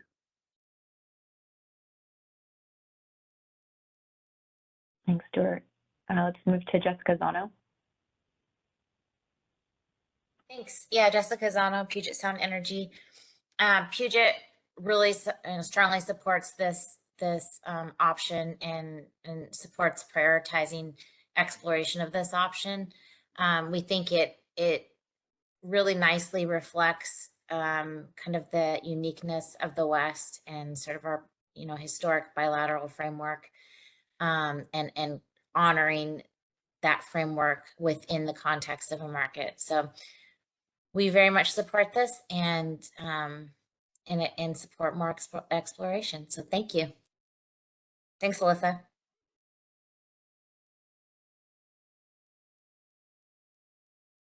Let's go to Kelsey. Martinez from PNM. PNM would actively support this and prioritize it. I'm not convinced that it'll make any dispatch need, or might not completely eliminate a dispatch market mechanism need, but we need to explore these options that are much easier to accomplish before we tackle other things. So supportive of talking about this and supportive of prioritizing it. Thanks.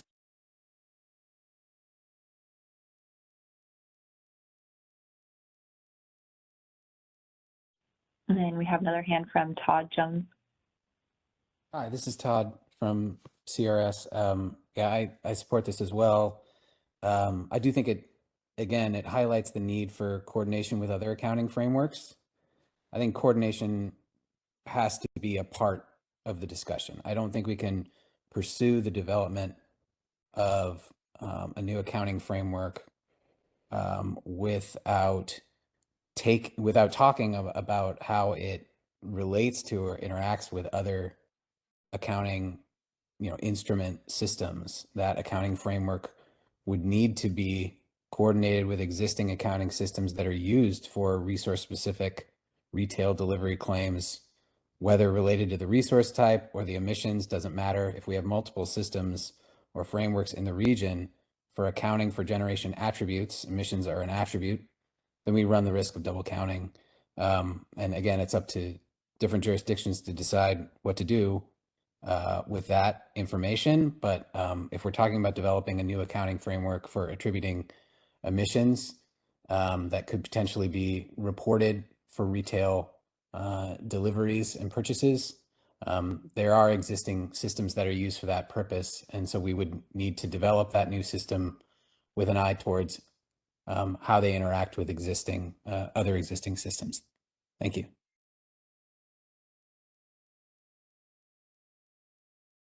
Thanks, Todd, and thanks to everyone that spoke up there. I heard a lot of resounding support, and I think, just an observation in this working group, we've tried to organize some of the topics by theme, and some of you may recall at our first working group meeting, we, based on stakeholder survey results, we had a topic related to coordination, and we've since kind of remove that, recognizing that each of the kind of core elements will require a level of coordination. We also have a reporting or metrics problem statement. And here we have this kind kind of non-price-based approach or emission reduction policies problem statement. And I think what this kind of question raises on a post-dispatch accounting framework is kind of weaving together some of those different areas, and it's not as clean as just a, single issue.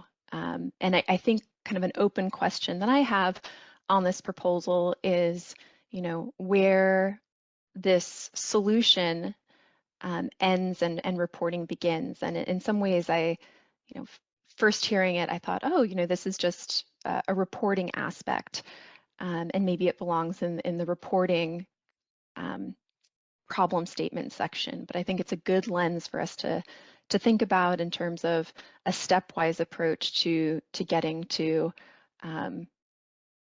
approaches that help facilitate non-price-based programs. So curious if there's other feedback, and I do see Claire's hand is up. Go ahead, Claire.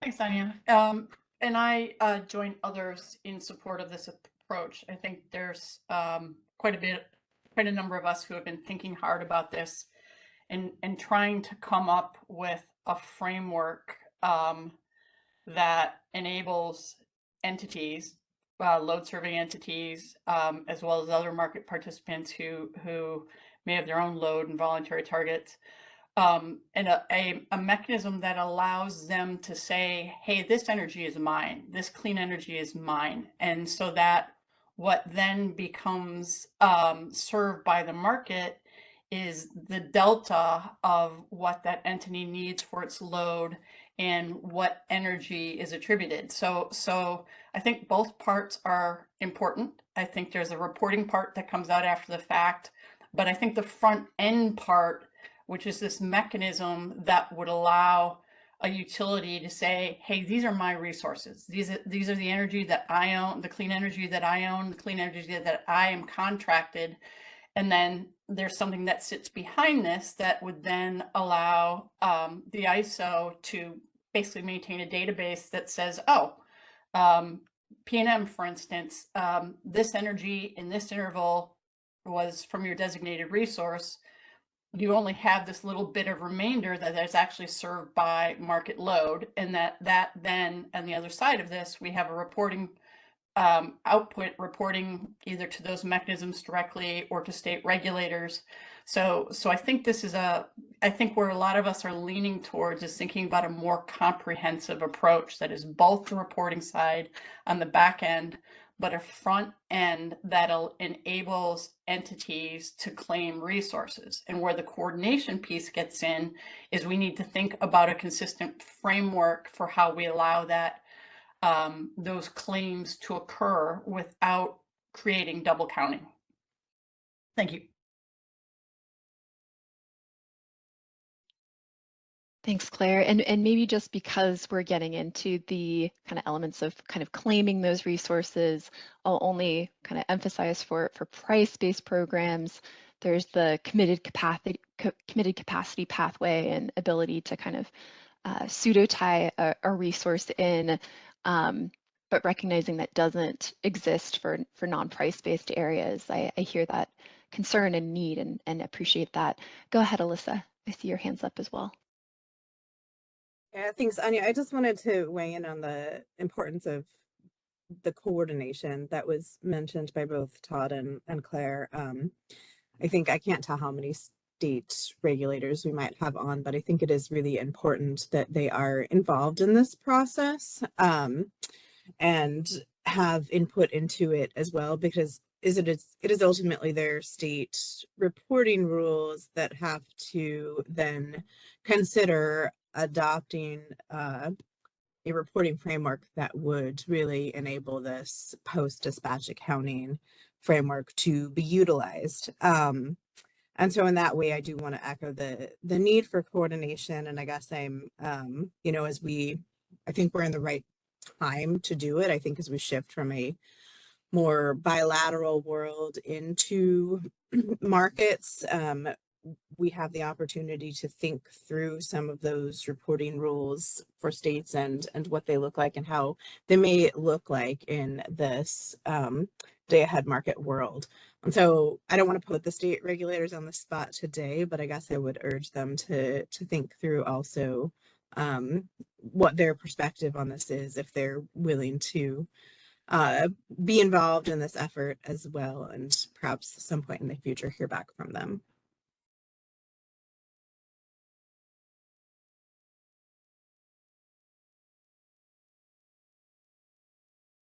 Thanks. Yeah, let's go to Todd Jones. Hi, thanks. This is Todd Jones from CRS. I just wanted to agree with Claire. I think this does relate to a different problem statement from reporting metrics. The problem here is that entities with emission reduction goals or obligations can't choose what they get from the market. That requires potentially a new non-price based attribution or accounting system. That new attribution should be coordinated and reported, but the introduction of a new attribution or accounting mechanism addresses a different problem statement. So coordination to avoid double counting is needed for both reporting about existing attribution and future for future accounting and attribution for non-GHG pricing states. So thank you. Thanks, Todd. And Claire, I see your hand up. Is that a new hand? Oh no, it was still hanging out. Sorry. Okay, no problem. Any other comments or questions?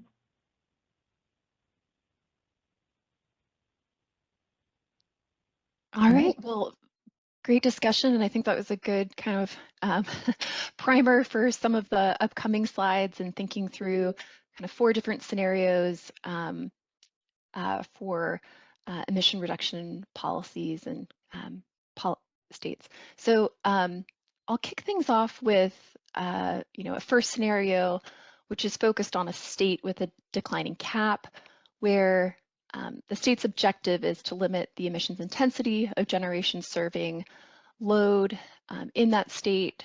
The targets are generally load-based, with a certain percentage of reduction in GHG emissions in a utility's portfolio serving load by a certain year relative to a base year. I do have some examples listed here. This is not an exhaustive list, and any of the errors in representing these state policies are my own. But in most states, you'll see that there's an increasing amount of generation that has to be served by clean resources by a set date. New Mexico is somewhat unique with its emission standard in no more than X number of pounds of CO2 per megawatt hour by certain target dates, but it's effectively the same. And maybe I'll just pause here to kind of hear from stakeholders if there's any color that they'd like to add about regulations in their state or the need to have such policies reflected in the market or through a post-dispatch accounting framework.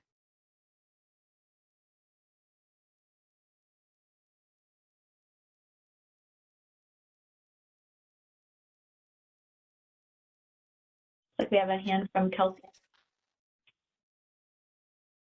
Hi, Kelsey Martinez, PNM. I hadn't really prepared to talk about this, so sorry if it doesn't make a whole lot of sense. But as you can see, the New Mexico one is kind of the only one that's actually in effect as of now.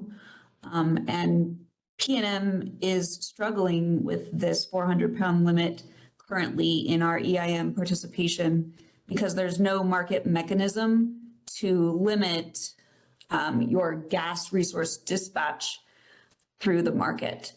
And there's not a real clear way to make a determination of how much gas was serving your own load versus how much gas was just a market transfer.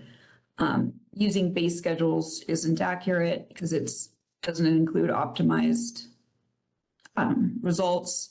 And so I just wanted to point that out, that that's something we're currently struggling with, is kind of an inability to control our gas units through EIM participation.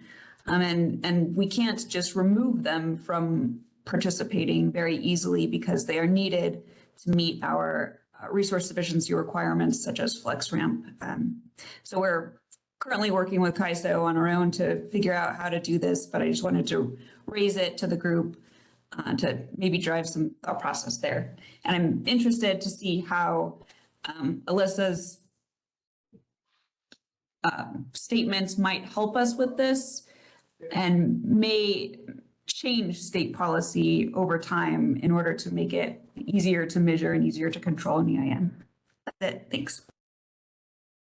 Great, and Kelsey, that's a great kind of preview to the next slide. If we can go to scenario B, and really this is meant to highlight that same scenario that Kelsey outlined in terms of, when there is a absolute reduction target in a state, it's kind of taking the utility perspective of how can that portfolio potentially be optimized over the course of the year as to not exceed that target.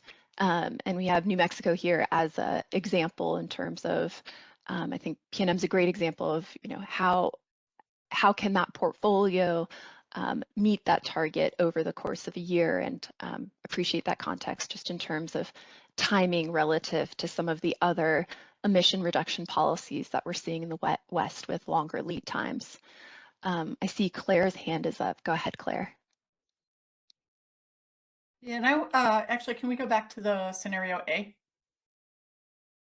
Yeah, I just want to flag that I think you've misconstrued certainly Washington's program, but also potentially New Mexico's. With Washington, the Clean Energy Transformation Act is a REC-based program. It's not an emission program, so it's not, in fact, a state with a declining cap in terms of the CETA. The cap comes from the cap and trade side of things. The other thing I just want to flag, and I believe this is still an issue in the New Mexico utility proceeding right now. I'm not sure I agree with the interpretation that the New Mexico standard is an entire portfolio.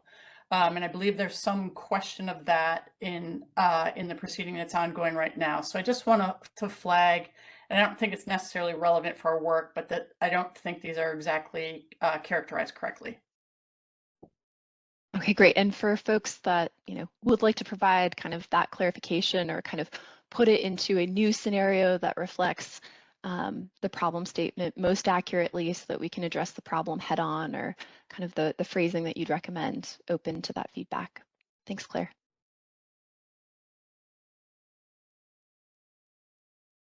All right, if we can move to scenario C. This scenario C is recognizing that for states that have a declining cap or a kind of clean energy standard and a price on carbon, that certain states will have both objectives in place, and that there's also a kind of utility perspective.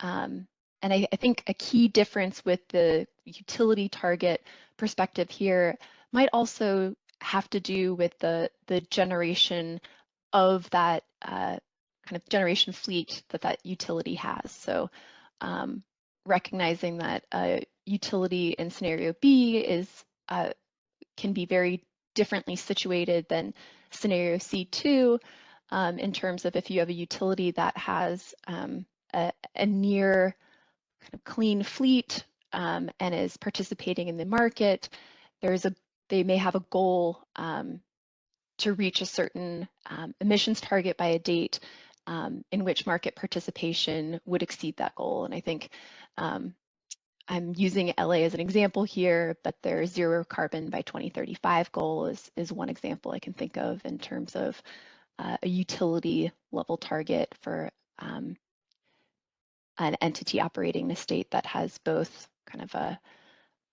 target goal and a price on carbon.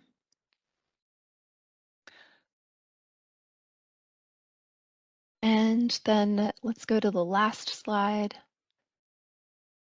There's a fourth scenario recognizing that some states have provisions in place to exclude high emitting resources like coal from serving load in their state. And Washington comes to mind in terms of their elimination of coal-fired resources from the allocation of electricity.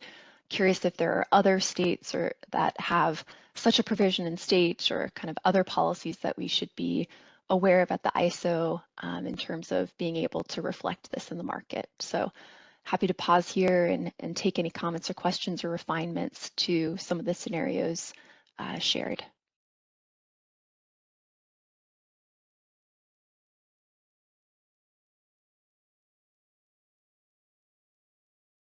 That's good, Stuart.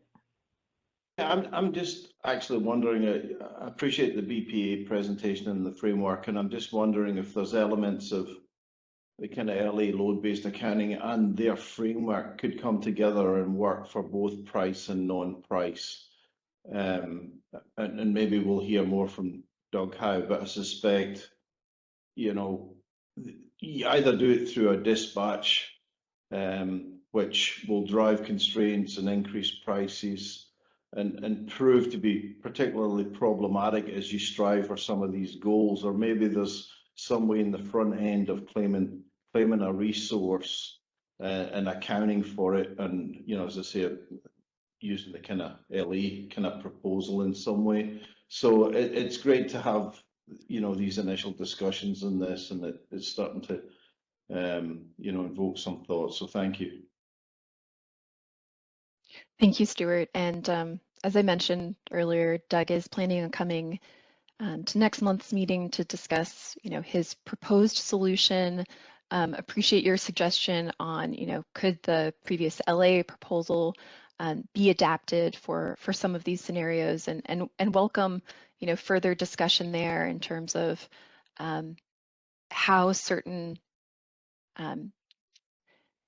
approaches could be adapted to kind of accomplish this goal of addressing the needs of states and utilities with climate policies that aren't based on a price of carbon. I see Todd's hand is up. Go ahead, Todd.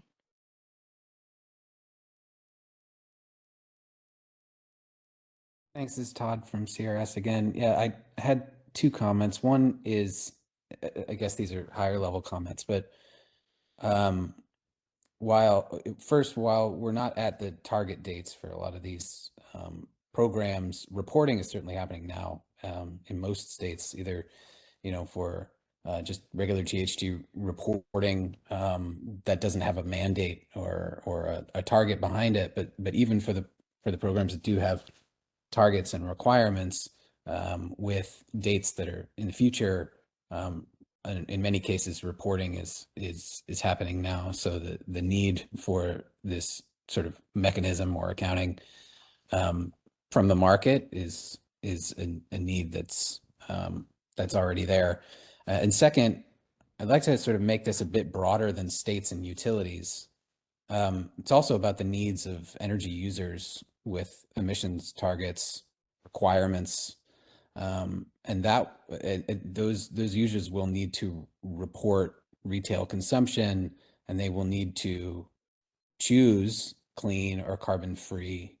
So it's not just states and voluntary programs anymore. It's now there's federal policy and incentives are affecting the need to track carbon to load. For example, the SEC may be requiring corporate users to report. Treasury has new proposed requirements for the 45V tax credit for clean hydrogen, specifically electrolytic hydrogen production. So these federal programs, there needs to be consistent rules across regions for tracking carbon to load in order for these users to participate in these federal programs. And that will determine where the renewable energy, the clean energy development happens, where the investments are made. There's already a lot of money sort of at stake in getting this accounting right. So it really is broader than states and utilities. I hope we can consider that. Thank you.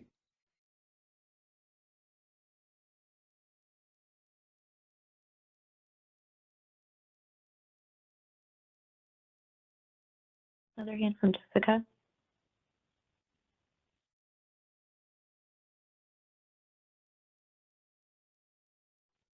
Jessica, you might be muted on your device.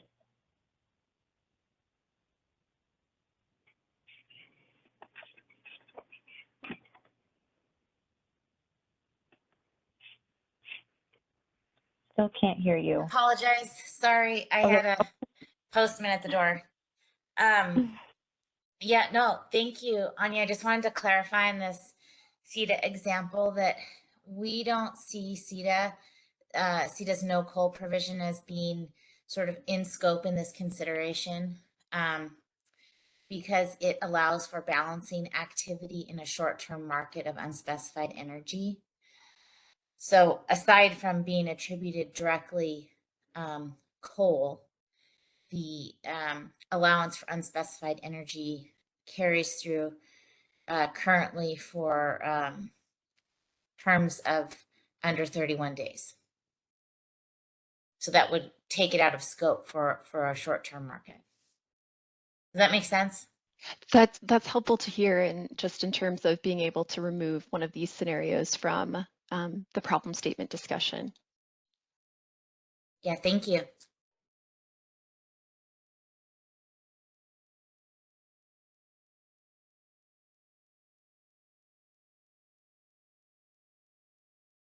All right, well, appreciate the discussion. I'll turn things over to Isabella to discuss some of our next steps. Yeah, thanks, Anya. And thanks everyone for the good discussion today. So as far as next steps go, our next working group is March 14th, and we are planning on holding that as a hybrid working group. It's scheduled currently from 9 a.m. to 4 p.m. So you'll have the option to either attend in person at the ISO or you can attend virtually. And our plan for that working group is to continue the discussion on emissions reduction policies, focusing on that problem statement 7. And then, like Anya mentioned, we will have a presentation from Doug Howe. And then we'd also like to open it up to the stakeholder community to see if there's any interest in additional stakeholder presentations on March 14th as well. So if you are interested in presenting, please send an email to isostakeholderaffairs@CAISO.com, and we'll work on how we can fit you into the agenda for the 14th. And I do see a hand from Claire.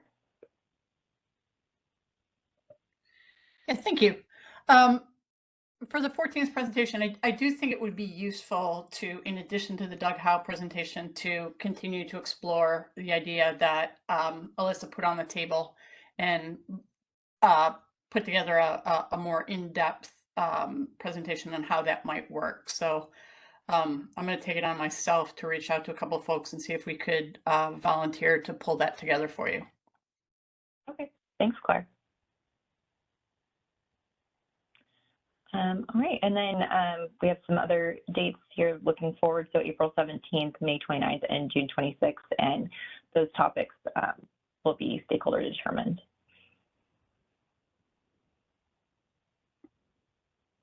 And then Callie, I see your hand as well. Yeah, hi, it's Callie Wells with WPTF. Just real quick process-oriented question. I know comments are due at the end of this month for the policy catalog.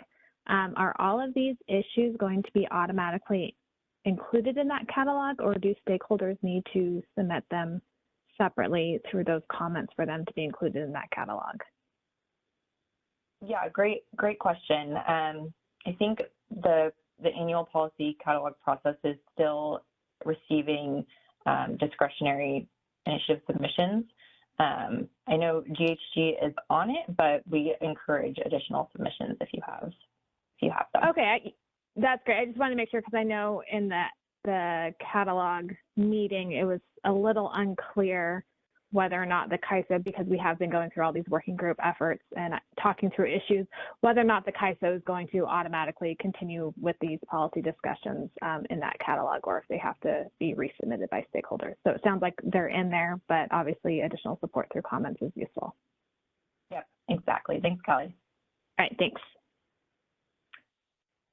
All right, and then comments on today's working group discussion are due by end of day March 7th, and we'll get that comment template posted for you today. And then our next working group is the 14th from 9 a.m. to 4 p.m. and that'll be held hybrid. And we have a notice going out today, actually, with the link to register if you're interested in in-person participation. So look out for that in today's daily briefing. And then again, if you're interested in presenting on the 14th, send an email to us at isostakeholderaffairs@CAISO.com. Also, if you're interested in being a problem statement sponsor or co-sponsor, please send an email to us on that as well. And then all relevant information on the GHG Coordination Working Group is available on the initiative webpage, which is linked here on this slide. And then Kelly kind of had a good segue for our plug for the annual policy initiatives roadmap process. So just a reminder that those submissions for the potential discretionary initiatives to the 2024 catalog are due on Wednesday, the February 28th. And you can access the comment template on this slide here, and there's a link out to additional information on the annual policy initiative roadmap process as well. And then if you have any questions on the process or any concerns, please also send an email to the Stakeholder Affairs inbox.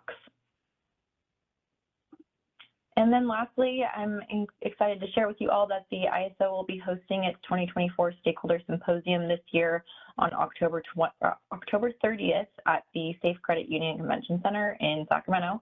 And we are planning on holding a welcome reception for all attendees the evening of October 29th. So additional information, including information on how to register and sponsorship opportunities, will be provided in a future notice in the ISO's daily briefing. So we will let you all know when that information is available.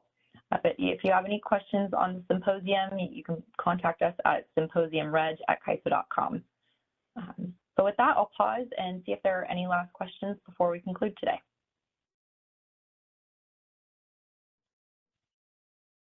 All right. Well, thank you all for your participation and engagement, and I hope you have a great rest of your afternoon. Thank you, everyone, for attending today's session. Thank you for using Event Services. Your conference has ended, and you may disconnect.